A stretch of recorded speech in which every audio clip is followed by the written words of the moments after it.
नमस्कार। आज कहानी गोल्ड में सुनिए डॉक्टर पुष्पा सक्सेना जी की लिखी कहानी भूल। एमए की कक्षा में प्रोफेसर नाथ ने अटेंडेंस लेनी शुरू की थी। पहली पंक्ति लड़कियों के लिए रिजर्व मानी जाती थी। पीछे बैठे लड़के छींटा कसी में कोई कसर नहीं छोड़ते। डिपार्टमेंट के सामने सफेद होंडा से उतरती मोहिता को देख एक लड़के ने हल्की सी सीटी मारी। बाकी लड़कों को हंसने का मौका मिल गया। प्रोफेसर नाथ की कड़ी दृष्टि से शांति छा गई। मैं आ सकती हूँ सर? मीठी आवाज में मोहिता ने क्लास में आने की इजाजत मांगी। अजी, आप ही का तो इंतजार था। शैलेश की हल्की आवाज में कही गई बात से क्लास में फिर ठहाका लग गया। मोहिता, आप फिर लेट आई हैं। सॉरी सर, मेरा ड्राइवर देर से आया था। अरे तो हमें अपना ड्राइवर बना लेती। सलीम ने रिमार्क कसा। लड़कों के ठहाकों ने प्रोफेसर नाथ को क्रुद्ध कर दिया। अगर आप लोग इसी तरह बिहेव करेंगे तो मैं हेड से रिपोर्ट कर दूंगा। कम इन मोहिता, कल से वक्त का ख्याल रखिएगा। Thank you sir. शिवानी ने जरा सा खिसक कर मोहिता के लिए जगह बना दी। प्रोफेसर नाथ ने अटेंडेंस लेकर रजिस्टर बंद कर दिया। भाव भीने स्वर में प्रोफेसर ने प्रेम रस की व्याख्या शुरू कर दी। व्याख्या करते हुए उनकी दृष्टि बार बार लड़कियों पर चली जाती। लड़के प्रोफेसर की रसिकता से वाकिफ थे। देख रहे हो नीरज, पूरा प्रेम रस लड़कियों पर ही उड़ेल रहा है। कविंद्र ने हल्के से कहा। हाँ यार, इसलिए तो इसके पेपर में हमेशा लड़कियां ही टॉप करती हैं। अचानक कागज की एक मुड़ी तुड़ी पुड़िया मोहिता की गोद में आ गिरी। पुड़िया खोलने पर प्रेम भरी दो पंक्तियां थी। मेरी जिंदगी हैं आप, हमेशा गुलाब सी महकती रहे, आपकी खुशबू का दीवाना हूं, मोहनीश। गुस्से से तमतमाती मोहिता ने मुड़कर देखा। एक खाली सीट के पीछे गंभीर मोहनीश बैठा था। कागज की पुड़िया प्रोफेसर नाथ को थमाकर मोहिता ने शिकायत कर डाली। सर, यह देखिए, क्लास लेसन में ध्यान देने की जगह यहाँ क्या चल रहा है। पुर्जा पढ़कर प्रोफेसर नाथ की भ्रुकुटी तन गई। मोहनीश, खड़े हो जाइए। हचकचाया मोहनीश खड़ा हो गया। क्लास का दादा महेंद्र जोरों से हंस पड़ा। वाह यार, बड़े छुपे रुस्तम निकले। हम तो समझे थे आप सच्चे भारत कुमार हैं। पूरा क्लास ठहाकों से गूंज उठा। प्रोफेसर नाथ ने सबको चुप करा दिया। शट अप, यह क्लास है, तमाशा घर नहीं, समझे? हाँ तो मोहनीश जी बताइए, आपकी इस हरकत के लिए आपको क्या दंड दिया जाए? प्रोफेसर नाथ के नाटकीय अंदाज में कही गई बात पर फिर ठहाका लगा। जिसने यह अपराध किया उसे दंड दीजिए। इस तरह की बातों से मेरा कोई लेना देना नहीं है सर, मोहनीश ने कहा। लेकिन इस पुर्जे पर आपका ही नाम लिखा हुआ है। नाम तो किसी का भी, यहाँ तक कि आपका भी लिखा जा सकता है। इसका यह अर्थ तो नहीं। क्या बकवास कर रहे हो? Get out. क्लास से बाहर जाइए। प्रोफेसर नाथ का चेहरा क्रोध से लाल हो उठा। मैंने सच कहा है, अगर सच्चाई का यही दंड है तो मुझे स्वीकार है। चुपचाप पुस्तकें उठा मोहनीश चला गया। क्लास में सन्नाटा सा छा गया। कुछ फुसफुसाहटें जरूर उभरी, पर प्रोफेसर नाथ की व्याख्या से शांति छा गई। क्लास खत्म होने के बाद सब बाहर आ गए थे। मोहिता की कार से कुछ दूरी पर एक पेड़ के नीचे मोहनीश खड़ा था। मोहिता जैसे ही कार के पास पहुंची, मोहनीश आगे बढ़ाया। आपकी वजह से बेवजह दंड पाया है। एक सच बता दूं, मुझे आप में ऐसा कुछ भी नहीं दिखा जिसकी वजह से दीवाना बन जाऊं। रुखाई से मोहनीश ने कहा। ओह यू शट अप, यहां से चले जाओ वरना सिक्योरिटी गार्ड को बुलाना पड़ेगा। मोहिता ने धमकी दी। मुझे किसका डर दिखा रही हैं? शायद आप नहीं जानती, मेरा नाम एक अपराधी खानदान से जुड़ा हुआ है। आवाज में बेहद कड़वाहट आ गई थी। ठीक है, मुझे आपके परिवार से कोई लेना देना नहीं है। जो जैसा करता है सजा तो भोगनी ही पड़ती है। फटाक से कार का दरवाजा बंद कर मोहिता ने ड्राइवर को गाड़ी चलाने के निर्देश दिए। मन में धुकधुकी सी लगी थी। थकी सी मोहिता घर में निढाल पड़ गई। बार बार मोहनीश द्वारा कहे गए अपमानजनक शब्द कानों में गूंज रहे थे। सारी दुनिया जिस पर मरती है, उस मोहिता के चेहरे पर उसे कुछ खास नहीं दिखा। घमंडी बदजुबान कहीं का। क्या हुआ मोहिता, बड़ी थकी सी लग रही है? मैं तो कहती हूँ अब पढ़ाई का चक्कर छोड़ दे।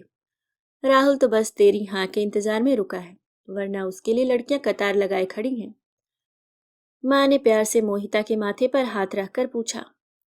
ठीक कहती हो माँ, लगता है अब कॉलेज छोड़ना ही पड़ेगा। पढ़ाई के नाम पर कॉलेज में गुंडे बदमाश भर रहे हैं। तिक्त स्वर में मोहिता ने हामी भरी। क्यों, क्या हुआ? अगर कोई ऐसी वैसी बात हुई है तो बता दो। तू तो जानती है तेरे पापा को पुलिस वाले कितना मानते हैं। हाँ मम्मी, ऐसी कोई खास बात नहीं है। अगर ज़रूरत हुई तो ज़रूर बताऊंगी। ठीक है, तू थोड़ा आराम कर ले। आज राहुल ने तुझे क्लब में इनवाइट किया है। उसे विदेश से एक बड़ा कॉन्ट्रैक्ट मिला है। अरे वाह, यह तो बड़ी अच्छी खबर है।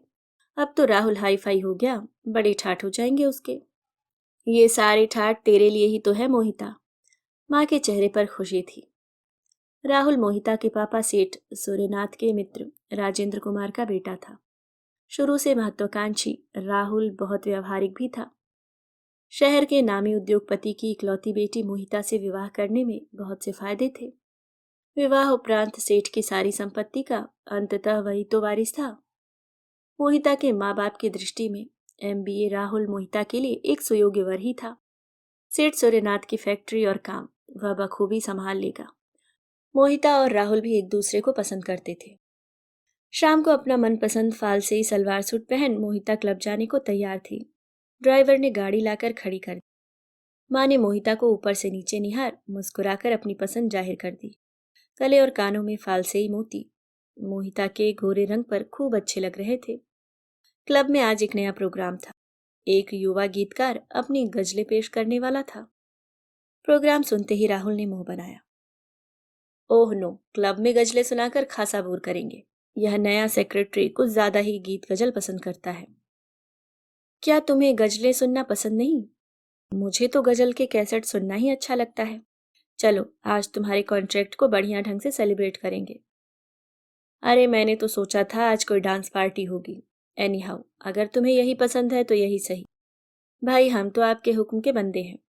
नाटकीय अंदाज में बात कहकर राहुल हंस पड़ा। थोड़ी ही देर में युवा गजल गायक मोहनीश कुमार स्टेज पर आमंत्रित थे। मोहनीश को देखते ही मोहिता चौंक गई। प्रसिद्ध गजल गायक कोई और नहीं, आज क्लास में उस पर कागज का पुर्जा फेंकने वाला मोहनीश था। क्लब के सेक्रेटरी ने मोहनीश का परिचय देते हुए बताया, अब तक मोहनीश की कई गजल की किताबें प्रकाशित हो चुकी हैं। उनके ऑडियो कैसेट्स की बाजार में बहुत मांग है। मोहिता विस्मित थी। क्या यह वही मोहनीश कुमार है जिसके कैसेट्स बाजार में आते ही हाथों हाथ बिक जाते हैं?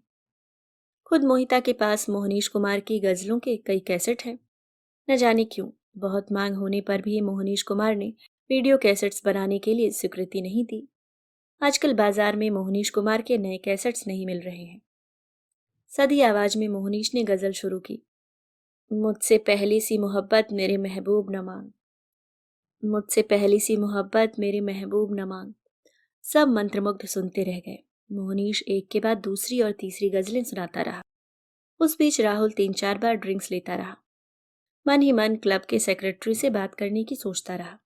आगे से ऐसे फालतू प्रोग्राम नहीं होने चाहिए। अचानक मोहिता की नजर मोहनीश से मिल गई। शायद हल्की सी पहचान उसकी आंखों में उभरी थी और फिर दृष्टि हटा ली। घर लौटी मोहिता मोहनीश के बारे में सोचती रही। जिसे वह गुंडा समझ रही थी वह तो मशहूर गजल गायक निकला। उसकी ऐसी पारिवारिक पृष्ठभूमि सच थी या लोगों से हमदर्दी पाने का बहाना? जो भी हो, उसे लड़की से बात करने की तहजीब नहीं है। क्या सचमुच उसे मोहिता में कुछ खास नहीं दिखा? मोहिता सोचती रह गई। दूसरे दिन कॉलेज जाते वक्त मोहिता को कपड़े चुनने में काफी वक्त लग गया। क्लास में मोहनीश नहीं था। धीरज ने धीमे से मोहिता को बताया, कल महेंद्र की शरारत के लिए मोहनीश व्यर्थ ही बलि का बकरा बन गया। वो चिट महेंद्र ने आप पर फेंकी थी। मोहनीश वैसा लड़का नहीं है। यह बात आप कल क्यों नहीं बता सके? एक बेगुनाह का अपमान होते देखना क्या अच्छी बात है? मोहिता के स्वर में आक्रोश था। सॉरी, पर शायद आप महेंद्र को नहीं जानती। उसका नाम बताने पर क्या वह हमें आसानी से बख्श देता? प्रोफेसर के आते ही क्लास में शांति छा गई। एक चपरासी कोई नोटिस लेकर आया था। प्रोफेसर देवेंद्र राज ने नोटिस पढ़कर विद्यार्थियों पर नजर दौड़ाई। मोहनीश कुमार क्या आज नहीं आए हैं? नहीं सर, आज वह पागल खाने गए हैं, महेंद्र ने हंसकर कहा। क्लास में ठहाके गूंज उठे। क्या बकवास है। अपने साथी के लिए भी इस तरह के मजाक मैं टॉलरेट नहीं करूंगा। आखिर मर्यादा भी तो कोई चीज है। आप सब पढ़े लिखे अच्छे घरों से हैं। आप ठीक कहते हैं सर, पर मोहनीश सचमुच पागल खाने गया है। वह हर महीने की 15 तारीख को अपनी माँ से मिलने पागल खाने जाता है, महेंद्र ने बेहद मासूमियत से कहा।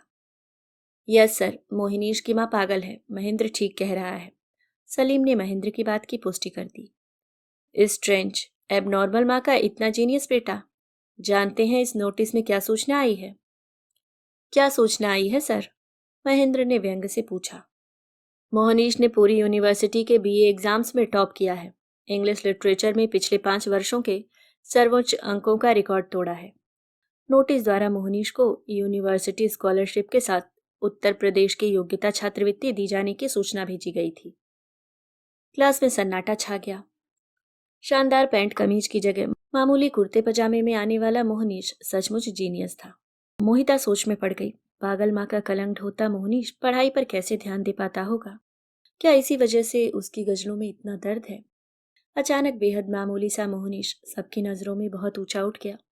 दूसरे दिन क्लास में सबकी दृष्टियां अपने ऊपर निबद्ध देख मोहनीश चौंक गया था। नीरज ने पीठ ठोक बधाई दी थी। यार तूने तो कमाल कर दिया। 5 सालों का रिकॉर्ड तोड़ डाला और हमें कानो कान खबर तक नहीं कि ये महाशय हमारे ही क्लास में है। अब तो मिठाई खिलानी पड़ेगी, स्कॉलरशिप ले रहा है यार, सलीम ने चहक कर कहा। जरूर, मेरा सब कुछ आपका ही है, मंद स्मित के साथ मोहनीश ने जवाब दिया। माँ कैसी है मोहनीश? नीरज ने हमदर्दी से पूछा।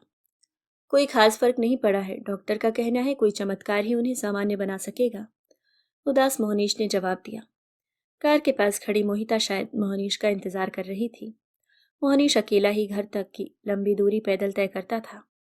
शेष साथी या तो साइकिल या मोटर बाइक अथवा कार वाले थे। मोहनीश के पास आते ही मोहिता आगे बढ़ाई। आई एम एक्सट्रीमली सॉरी, उस दिन आप पर झूठा आरोप लगाना मेरी गलती थी। कोई बात नहीं, जिंदगी में ऐसे झूठे दोषारोपण सहना मेरी नियति रही है। नहीं, प्लीज मुझे माफ कर दीजिए वरना मुझे शांति नहीं मिलेगी। मोहिता गंभीर थी। मुझ जैसा नकारा आपको माफ कर सके यह मेरी किस्मत कहा, उदास मोहनीश बोला। आप मुझ पर व्यंग कर रहे हैं, मैं अपनी गलती मान रही हूँ, प्लीज मेरी गलती भूल जाइए। मैं तो वो बात कभी का भूल चुका। कहा ना ऐसी बातें सुनने का अभ्यास है मुझे। हल्की उदास मुस्कान उसके होठों पर तैर गई। थैंक्स, आइए कार से आपको ड्रॉप कर दूं। धन्यवाद, मैं अपनी आदतें बिगाड़ना नहीं चाहता। क्या एक दिन में आदत बिगड़ जाएगी? एक दिन क्या, एक पल में सब कुछ बदल जाता है मिस, गहरी आवाज में मोहनीश ने कहा। शायद किसी घटना ने आपको गहरी चोट पहुंचाई है। चोट खाना तो चलता ही रहा है। एनी हाउ थैंक्स, देर हो रही है। मोहिता को कुछ कहने का अवसर न दे मोहनीश तेज कदमों से एक संकरी गली की ओर चला गया। विस्मित मोहिता उसे देखती रह गई। घर पहुंचने पर राहुल को अपनी प्रतीक्षा करते देख मोहिता आश्चर्य में पड़ गई। राहुल, तुम इस वक्त कैसे? क्यों, तुम्हारे पास आने के लिए पहले से अपॉइंटमेंट लेना होगा, राहुल ने परिहास किया। नहीं, इस वक्त तुम ऑफिस में रहते हो इसलिए पूछा। जल्दी से तैयार हो जाओ, आज पिक्चर के टिकट लिए हैं। क्या? तुम्हें पिक्चर का शौक कब से हो गया राहुल? मैं अभी चेंज करके आती हूँ। पिक्चर के नाम से मोहिता खुश हो गई। ठीक कहती हो, मुझे पिक्चर का शौक नहीं है, पर तुम्हारे शौक के साथ समझौता तो करना ही होगा। आखिर जिंदगी हमें साथ गुजारनी है, मजाक के लहजे में राहुल ने कहा। ओह नो, तुम्हें मेरे शौक के साथ समझौता नहीं करना होगा राहुल। जिस बात के लिए दिल न माने वो नहीं करनी चाहिए Rahul. Thanks for the invitation, हम पिक्चर नहीं जाएंगे। मोहिता गंभीर थी। लेकिन जनाब, मेरे टिकट्स बेकार जाएं यह मुझे मंजूर नहीं। तुम्हें तो चलना ही होगा मोहिता, राहुल ने हंसकर कहा। अच्छा, तो आपके लिए नहीं पर आपके टिकटों के लिए चलना मेरी मजबूरी है। चलिए जनाब, यही सही। वैसे कौन सी पिक्चर के टिकट लिए हैं? बच के रहना रे बाबा, सुना है लड़कियों को यह पिक्चर काफी पसंद आ रही है। नहीं, हमें तो परिणीता देखनी है। शरद चंद्र हमारे फेवरेट राइटर हैं। ओह गॉड, एक बात समझ में आ रही है। शादी के पहले तुम्हारी पसंद नापसंदगी की लिस्ट जरूर ले लूं। इस धोखे में मत रहना। हमें जो आज पसंद है हो सकता है कल नापसंद हो जाए। हमें समझ पाना इतना आसान नहीं है राहुल, कुछ शोखी से मोहिता ने कहा। बस एक मेहरबानी करना, मुझे कल नापसंद मत कर देना। दोनों दिल खोलकर हंस पड़े। पिक्चर के बाद राहुल मोहिता को डिनर पर ले गया। मोहिता को लगा उसका चुनाव गलत नहीं है। राहुल के साथ जिंदगी आसानी के साथ जी जा सकती है। आज का दिन काफी अच्छा गुजरा। दूसरे दिन क्लास में मोहनीश को न देख मोहिता सोच में पड़ गई। नीरज ने ही बताया उसकी माँ की हालत बिगड़ गई है। शायद मोहनीश 2-4 दिन ना आ सके। समझ में नहीं आता इतना सब झेल कर यह लड़का हमेशा टॉप कैसे करता है। घर और हॉस्पिटल का खर्च चलाने के लिए गजलों के प्रोग्राम देता है, कैसेट बनवाता है। अगर उसकी माँ और घर के हालात ठीक होते तो वह नामी गायक बन जाता। पिता जब तक जीवित रहे उसके कैसेट्स खूब बने। अब हालात बदल गए, गीत उसकी मजबूरी बन गए हैं। माँ की बीमारी ने मोहनीश के गायन को खत्म कर दिया है। अब कभी कभी कहीं प्रोग्राम जरूरत पूरी करने के लिए दे देता है। लगता है मोहनीश से आपकी अच्छी मित्रता हो गई है। हाँ, कुछ दिन पहले मैंने भी मोहनीश को क्लब में गजल सुनाते देखा था। शायद क्लब वालों ने पैसे दिए होंगे। अच्छा है, आप उनके साथ हमदर्दी रखते हैं। सच्चाई यह है, जो भी उनके संपर्क में आ जाएगा उसे प्यार करने लगेगा। जिंदगी में उसे कांटे ही मिले हैं। गहरी सांस लेकर नीरज ने कहा। गहरी सांस लेकर नीरज ने कहा, ऐसी क्या बात है? मोहिता ने विस्मय से पूछा। जानती हैं, उसके पिता पीडब्ल्यूडी में एक बेहद ईमानदार इंजीनियर थे। उनकी पोस्टिंग के पहले जो इंजीनियर था, उसको पैसे देकर ठेकेदार ने इमारत बनाने में खराब माल लगाने के बावजूद बिल पास करा लिए थे। मोहनीश के पापा ने उनकी बेईमानी की रिपोर्ट करने की गलती कर डाली। इसमें गलती कहाँ है? उन्होंने तो ठीक ही किया। मोहिता विस्मित थी। जहां झूठ का बोलबाला हो वहां सच्चाई कहाँ चलती है। ठेकेदार और इंजीनियर ने मिलकर मोहनीश के पिता पर बेईमानी का झूठा आरोप लगाकर उन्हें फंसा दिया। उनकी ईमानदारी की उन्हें यही सजा दी गई थी। ओह, फिर क्या हुआ? मोहिता ने जानना चाहा। मोहनीश के पिता यह झूठा आरोप सहन न कर सके, फांसी लगाकर जीवन समाप्त कर लिया। नीरज ने बताया। यह तो सरासर गलत बात है। झूठ का डटकर सामना करने की जगह जीवन समाप्त कर लेने से तो उनका अपराध ही सिद्ध हुआ। ठीक कहती हो मोहिता। निरपराध पति की मौत के सदमे ने मोहनीश की मां का मानसिक संतुलन बिगाड़ दिया। अब मोहनीश को एक ही धुन है, पिता को निरपराध सिद्ध करके ही चैन लेगा। लेकिन मोहनीश के पिता पर लगाया आरोप सही भी तो हो सकता है नीरज। मोहिता ने शंका व्यक्त की। यह तुम्हारे क्लास की मानसिकता है मोहिता। मध्यवर्गीय परिवारों से ईमानदारी की तुम उम्मीद भी कैसे कर सकती हो? कुछ तल्खी से नीरज ने कहा। मेरा वो मतलब नहीं था। एनीहाउ, मुझे मोहनीश से हमदर्दी है। बात खत्म कर मोहिता कार में जा बैठी। रास्ते में सोचती गई, उसे मोहनीश के घर परिवार के बारे में उलझने की क्या जरूरत है। एग्जाम के बाद उसकी शादी होने वाली है। राहुल के साथ स्विट्जरलैंड में हनीमून मनाने की कल्पना ही सुखद है। बात खत्म कर मोहिता कार में जा बैठी। रास्ते में सोचती गई। घर में मोहिता की चचेरी बहन श्वेता आई हुई थी। श्वेता और मोहिता समवयस्क थीं। दोनों में खूब पटती थी। श्वेता को देखते ही मोहिता खिल उठी। अभी कुछ ही दिन पहले श्वेता की सगाई हुई थी। श्वेता को साथ ले मोहिता अपने कमरे में आ गई। अब बता, हमारे जीजू कैसे हैं? मोहिता ने हंसकर पूछा। बताने से तो बात नहीं बनेगी, खुद देखकर ही समझ पाएगी। वो क्या कमाल की चीज है? श्वेता ने मजाक में कहा। सच? तब तो जल्दी मिलने आना होगा। देखना ही पड़ेगा वह कितनी कमाल की चीज है, जिसने हमारी श्वेता पर अपना जादू चला दिया है। मेरी छोड़, यह तो बता, राहुल के साथ तेरा रोमांस कैसा चल रहा है? अरे वो तो पुरानी कहानी है। कभी लगता है रोमांस अचानक होना चाहिए, तभी मजा है। यहाँ तो शुरू से ही एक दूसरे को जानते रहे हैं। वाह, लंबे रोमांस का तो मजा ही कुछ और है। शादी के बाद तो रोमांस खत्म हुआ समझो। श्वेता हंस रही थी। अच्छा, तब तो तू अपनी मैरिज डिले कर डाल और रोमांस करती रह। मोहिता ने सुझाव दिया। तू चाहे तो कुछ दिनों के लिए किसी और को ढूंढ ले, चेंज का भी मजा रहेगा। श्वेता ने मजाक किया। ठीक है, अच्छा सुझाव है, कोशिश करूंगी कुछ दिनों के लिए कोई और मिल जाए। मोहिता ने भी मजाक का जवाब मजाक में दिया। शाम को राहुल श्वेता और मोहिता को डिनर के लिए ले गया। हंसी मजाक के साथ शाम अच्छी बीत गई। 2 दिन रहकर श्वेता वापस चली गई। श्वेता के जाने के बाद से मोहिता को खालीपन काटने लगा। काश उसकी कोई अपनी बहन होती जो हमेशा उसके साथ रहती। क्लास में पढ़ाई जोरों से चल रही थी। 1 महीने बाद परीक्षा होने वाली थी। सब पढ़ाई के लिए सीरियस होने लगे। ऐसे समय में मोहनीश की गैर हाजिरी आश्चर्य का विषय थी। मोहिता नीरज से पूछ बैठी, मोहनीश क्या बीमार है? नहीं, वह तो ठीक है, पर उसकी माँ ने विक्षिप्तावस्था में अपना दायां अंग जला लिया। मोहनीश माँ की ठीक देख रेख के लिए उन्हें घर ले आया है। घर में कोई और तो है नहीं, मोहनीश खुद उनकी सेवा कर रहा है। अरे, इस तरह से तो वह क्लासेस मिस कर रहा है, एग्जाम कैसे दे पाएगा? मैं उसके लिए क्लास नोट्स की फोटोकॉपी करा रहा हूँ। आई एम श्योर वह जीनियस है, मैनेज कर लेगा। नीरज ने पूरे विश्वास से कहा। तुम सचमुच मोहनीश के अच्छे दोस्त हो। क्या हम उसकी माँ को देखने चल सकते हैं? क्या करोगी देखकर? उनको उस हालत में देख पाना कठिन होगा। नहीं, मैं चलना चाहती हूँ। कब ले चलोगे? मोहिता ने जिद सी की। ठीक है, आज शाम उसे नोट्स देने जाना है, तुम साथ चल सकती हो। घर के नाम पर मोहनीश के पास एक कोठरीनुमा कमरा था। उसी में एक और गैस का चूल्हा रख किचन का रूप दे दिया गया था। कमरे के एक और खाट पर साफ बिस्तर था। एक और मेज और कुर्सी रखी थी। मेज पर कुछ किताबें और कॉपियां रखी थी। खाट के पास रखे स्टूल पर खीर का कटोरा रखा था। खाट पर एक विक्षिप्त सी स्त्री बैठी थी। चेहरा देखकर लग रहा था कभी वह सुंदर रही होगी। मोहनीश चम्मच से माँ को खीर खिला रहा था। मोहिता को देखते ही माँ की आंखों में चमक आ गई। मोहनीश का कंधा पकड़ मोहिता को दिखाकर बोली, कुन्नी आ गई, मेरी कुन्नी आ गई। चेहरा खुशी से उजला हुआ आया।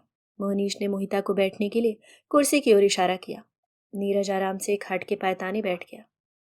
कैसी हो माँ? नीरज के सवाल का जवाब न दे माँ मोहिता को देखे जा रही थी। कुन्नी तो इधर आ, यहाँ बैठ। अपनी खाट का किनारा दिखाती माँ उत्साहित थी। मोहिता का असमंजस देख मोहनीश ने माँ को समझाना चाहा। माँ, यह कुन्नी नहीं मोहिता है।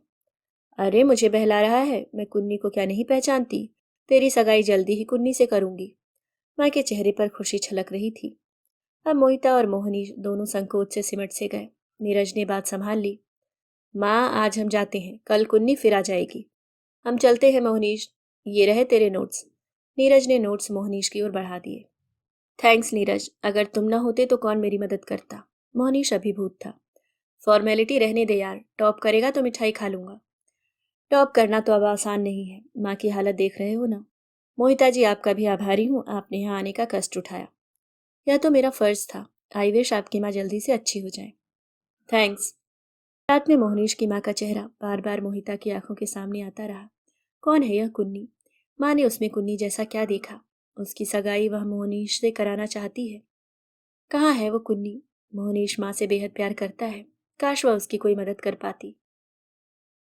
तीसरे दिन नीरज ने मोहिता को बताया। जिस दिन से मोहनीश की माँ ने मोहिता को देखा है, उनकी स्थिति में बहुत सुधार आ गया है। वह मोहनीश को पहचानने लगी है और कुन्नी को बराबर याद कर रही है।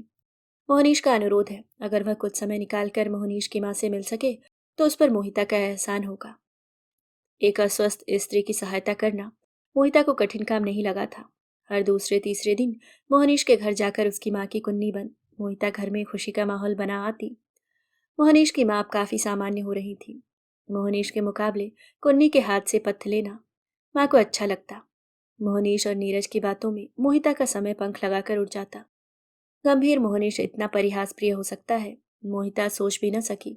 एक दिन पत्थ लेती माँ अचानक पूछ बैठी, तू मेरे मोहनीश को प्यार करती है ना कुन्नी? तेरे पापा तेरी सगाई के लिए तैयार हो जाएंगे। पिछली बार की तरह इस बार भी तुझे कमरे में तो बंद नहीं कर देंगे कुन्नी। नहीं, मुझे कोई कमरे में बंद नहीं कर सकता माँ, दृढ़ स्वर में मोहिता ने कहा। तब ठीक है। मोहनीश बेटा, तूने सुना? हाँ माँ, सब सुन और समझ रहा हूँ। अब कुन्नी को घर जाने दो, वरना इसके पापा नाराज हो जाएंगे। ठीक है, जा कुन्नी। मोहिता के सिर पर प्यार से हाथ फेर माँ ने विदा दी। मोहिता को बाहर पहुंचाने आए मोहनीश ने क्षमा सी मांगी थी। माँ भी लोगों को ठीक से नहीं पहचानती, उनकी बातों के लिए माफी चाहता हूँ। इट्स ओके, मैं समझती हूँ, मोहिता ने कहा। रास्ते में मोहिता नीरज से पूछ बैठी, यह कुन्नी कौन है नीरज? मोहनीश से उसका क्या रिश्ता है? जिस दिन माँ ने तुम्हें कुन्नी पुकारा उसी दिन मैंने मोहनीश से इस नाम का रहस्य जान लिया था मोहिता। क्या रहस्य है? क्या रहस्य है नीरज? मोहिता जानने को उत्सुक थी। कोनिका यानी कुन्नी मोहनीश के पापा के मित्र की बेटी है। बचपन से ही दोनों के विवाह की बात तय थी, पर जब मोहनीश के पापा पर रिश्वत का इल्जाम लगाया गया तो कुनिका के पापा ने दोनों की शादी का वादा तोड़ दिया। पति की मौत और उसके बाद कुनिका के साथ सगाई टूट जाने की वजह से मोहनीश की माँ का मानसिक संतुलन बिगड़ गया। उनकी हालत तुम देख ही रही हो। नीरज ने गहरी सांस ली। ओह, काश कुनिका को उनकी इस हालत का पता लग पाता। उसकी तो शादी भी हो चुकी है मोहिता। मोहनीश को भी उसका सदमा जरूर लगा होगा, पर उसने अपने को संभाल लिया। इतना सब झेलकर शायद वह पत्थर बन गया है।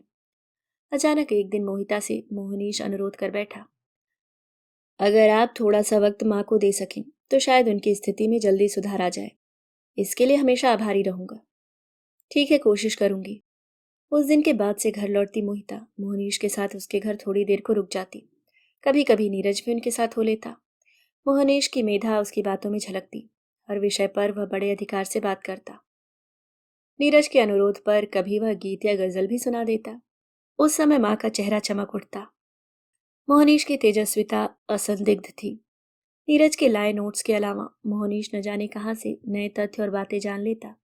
उसका ज्ञान मोहिता को विस्मित करता। कब और कैसे वह इतना ज्ञान अर्जित कर लेता था? माँ की स्थिति में तेजी से सुधार आता जा रहा था। एक दिन सबके लिए हलवा बनाकर माँ ने विस्मित कर दिया।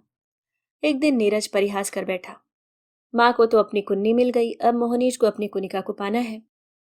उस परिहास से मोहिता के मन में वितृष्णा ही जागी थी। मोहनीश लाख जीनियस हो, पर उसके घर का माहौल, माँ की स्थिति मोहिता को स्वीकार नहीं थी। नीरज का परिहास उसे सहन नहीं हुआ। सीधे स्पष्ट शब्दों में कह बैठी, प्लीज नीरज, इस तरह के मजाक मुझे पसंद नहीं। मेरे स्टेटस का तो ख्याल रखो। बात कहती मोहिता को यह भी ध्यान नहीं रहा, साथ खड़े मोहनीश का चेहरा अपमान से काला पड़ गया था। दूसरे दिन मोहिता की प्रतीक्षा किए बिना ही मोहनीश घर चला गया।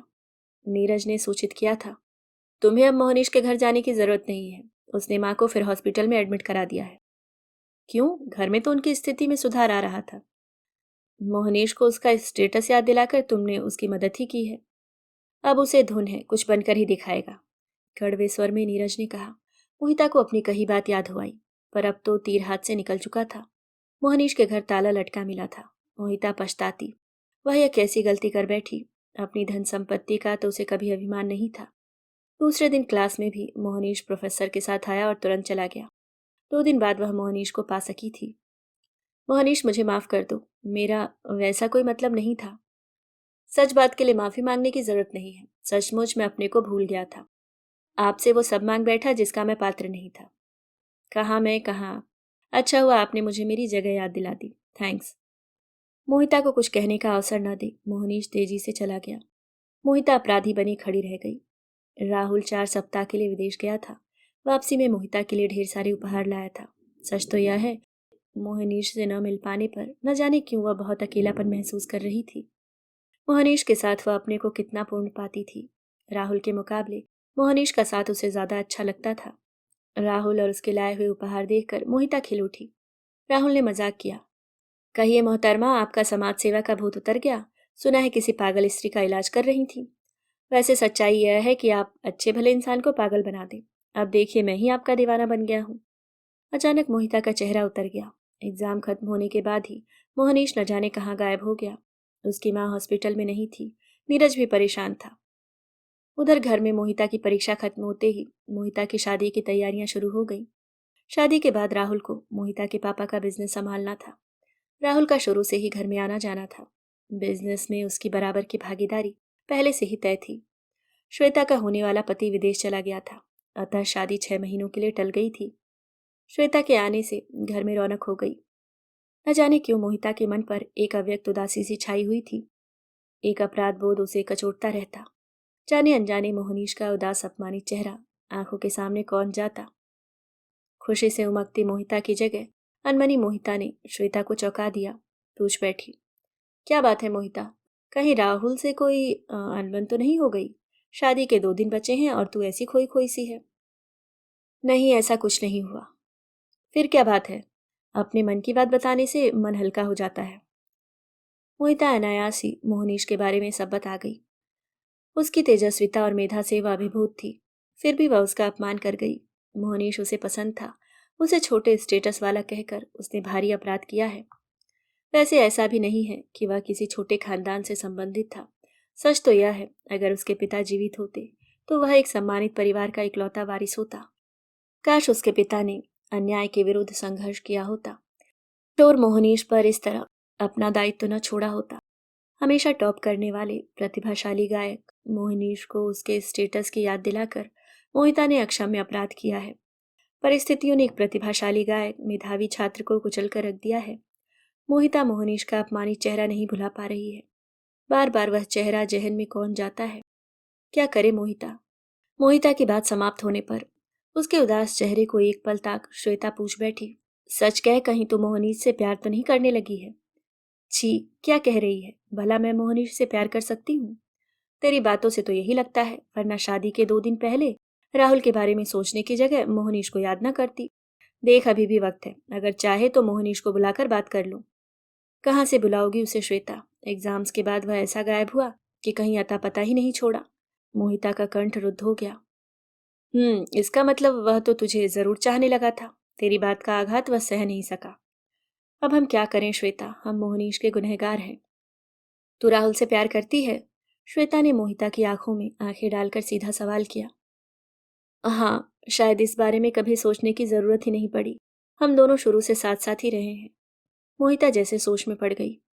अब अगर खुद तुझे पता नहीं तो क्या कहूँ। बस जो हो रहा है होने दे। श्वेता ने हथियार डाल दिए, पर दुश्चिंता बनी रही। रात भर मोहिता करवटें बदलती रही। मोहनीश के साथ हुई जिन बातों पर उसने कभी ध्यान नहीं दिया था, अपने सारगर्भित अर्थों के साथ वो उजागर होती गई। कभी मोहनीश ने हंसते हुए पूछा था, अपने भविष्य के लिए क्या सोचती हैं, कैसा पति चाहेंगी आप? एक बात तो तय है, हम नौकरी नहीं करेंगे। पति महाशय की कमाई इतनी जरूर होनी चाहिए कि जब चाहे लंदन अमेरिका उड़ जाएं। बड़ी शोखी से मोहिता ने जवाब दिया था। तब तो अपना कोई चांस नहीं। परिहास में कहा गया मोहनीश का वह कथन क्या यूं ही था? कई बार मोहनीश की मुग्ध दृष्टि पर निबद्ध पा मोहिता संकुचित हो जाती। एक दिन मोहिता के साथ नदी किनारे घूमते मोहनीश से मोहिता ने गीत की फरमाइश की थी। मोहिता को मुग्ध दृष्टि से निहारते मोहनीश ने गीत गाया था। होठों से छूकर तुम मेरा गीत अमर कर दो। मोहिता की बधाई पर उसने कहा था, यह गीत आपको नजर है मोहिता। उसकी उस दृष्टि में न जाने क्या था कि मोहिता चुप रह गई थी। ऐसी ही न जाने कितनी छोटी बड़ी बातें मोहिता के जेहन में उभरती आ रही थीं। अचानक महसूस हुआ तकिया आंसुओं से भीग गया था। क्या करे मोहिता? नहीं, अब कुछ नहीं हो सकता। अपने मन को न पहचान पाना उसकी ही तो भूल थी। अनजाने ही वह मोहनीश को चाहने लगी थी। उसके दिल ने ही उसे धोखा दे डाला। अब किससे शिकायत करे मोहिता? दूसरे दिन बारात आनी थी। सुबह से रस्मों का दौर चल रहा था। हल्दी तेल चढ़ाती भाभियों की ठिठोली पर मोहिता के होठों पर हल्की सी मुस्कान भी नहीं आई। माँ को लगा शादी के पहले हर लड़की यूं ही उदास हो जाती है। श्वेता को मोहिता की उदासी का राज समझ में आ रहा था। लाड प्यार और ऐशो आराम के बीच पली बड़ी मोहिता के सामने मोहनीश का स्टेटस एक प्रश्न चिन्ह बनकर खड़ा रहा। उसके आगे वह कुछ सोच ही नहीं सकी। प्रतिभाशाली मोहनीश के साथ अपना भविष्य नहीं देख सकी। राहुल की व्यवहारिकता के सामने मोहनीश की संवेदनशीलता हमेशा विजयी होती। फिर भी वह गलती कर गई। नियत समय पर बारात आ गई। शोरगुल हास परिहास के बीच जयमाला, द्वार पूजा और विवाह संस्कार संपन्न हो गए। मोहिता ने स्वप्नवत सारे कार्य किए, जैसे वह सुध खो बैठी थी। विदाई के समय मोहिता को फूट फूट कर रोते देख राहुल की माँ ने प्यार से तसल्ली दी थी। अपने घर ही तो जा रही है मोहिता, जब जी चाहे मम्मी पापा के पास आ जाना। हनीमून के लिए राहुल ने स्विट्जरलैंड चुना था। उत्साह से एक एक जगह दिखाता बताता जाता। यहाँ दिलवाले दुल्हनिया ले जाएंगे की शूटिंग हुई थी। इस जगह शाहरुख खान ने काजोल को फूल दिया था। तुम्हें पिक्चर की इतनी जानकारी किसने दी राहुल? तुमने तो पिक्चर देखी नहीं होगी। मोहिता विस्मित होती। अरे जब अपनी दुल्हनिया ला रहे हैं तो स्विट्जरलैंड में फिल्माई पिक्चर देखनी ही पड़ी, हंसते हुए राहुल ने कहा। इस बीच मोहिता का रिजल्ट आ गया था। घर से खबर आई उसे फर्स्ट डिवीजन मिली है। टॉपर कोई मोहनीश नाम का लड़का था। मोहिता के विस्मय का कोई कारण नहीं था। नीरज ठीक कहता था, मोहनीश जिस मिट्टी का बना है वह इस दुनिया की नहीं है। वह तो किसी का नायाब तोहफा है, वरना इतनी परेशानियों के बावजूद टॉप करना शायद ही किसी को संभव हो पाता। स्विट्जरलैंड और पेरिस में हंसी खुशी 1 महीने का समय बिताकर दोनों वापस लौटे थे। उस खुशी के बीच भी कभी कभी मोहनीश का उदास चेहरा मोहिता को बेचैन कर जाता। यूरोप की सुंदरता ने मोहिता के मन का अवसाद काफी हद तक दूर कर दिया। राहुल में वो सभी कुछ था जो एक अच्छे पति में हो सकता है, लेकिन इसके बावजूद कभी कभी उसकी अति व्यवहारिकता मोहिता को खल जाती। मम्मी पापा मोहिता की उत्सुकता से प्रतीक्षा कर रहे थे। घर पहुंची मोहिता के नाम ढेरों बधाई कार्ड आए हुए थे। नीरज ने भी एक कलात्मक कार्ड भेजा था। उन्हीं बधाइयों के बीच एक विदेशी लिफाफे ने मोहिता का ध्यान आकृष्ट कर लिया। लिफाफा खोलने पर सुंदर लिपि में चंद पंक्तियां थीं। मोहिता जी, अचानक आप जीवन में आ गई। एक दिन कहने की गलती कर बैठा था कि आप में ऐसा कुछ नहीं जो मुझे दीवाना बना दे। आज सच्चे हृदय से अपनी उस भूल के लिए क्षमा मांगता हूँ। आप में वो सब कुछ है जो किसी को भी दीवानगी की हद तक चाहने को मजबूर कर दे। हाँ, यही सच है। अपने से भी ज्यादा आपको चाहता हूँ। आपके साथ बिताए पल मेरे जीवन की अमूल्यतम निधि है। आपने ठीक कहा था, मैं आपके स्टेटस का नहीं था, पर शायद आपकी प्रेरणा से आईएफएस में टॉप करके फर्स्ट पोस्टिंग पर लंदन आया हूँ। शायद अब आपका स्वप्न पूर्ण कर सकूं। विश्व के कई देश तो मेरे साथ देख ही लेंगे। शुरू के कुछ दिनों में शॉपिंग जरूर लिमिटेड रहेगी, पर हम जीवन की हर खुशी एक साथ जिएंगे। मेरे गीत नया जीवन पालेंगे। माँ आप स्वस्थ हैं, उन्हें अपनी कुन्नी की प्रतीक्षा है। क्या मेरी कुनिका भी मुझे मिल सकेगी? यकीन कीजिए, आपकी राहों में खुशियों के फूल बिछा दूंगा। सारे कांटे मेरे हिस्से आए, क्या आपकी हाँ मिलेगी? इतने दिन अज्ञातवास के लिए आपकी क्षमा तो मिलेगी। आपका ही मोहनीश। स्तब्ध मोहिता की आंखों से टप टप आंसू बह निकले। आंसुओं से भीगे पत्र को मोहिता ने फाड़ दिया। नहीं, अब जो भूल हो गई उसे सुधारा नहीं जा सकता। अपने वर्तमान में अतीत को वह नहीं ला सकती। काश यह पत्र उसे नहीं मिला होता। अभी आप सुन रहे थे डॉक्टर पुष्पा सक्सेना जी की लिखी कहानी भूल।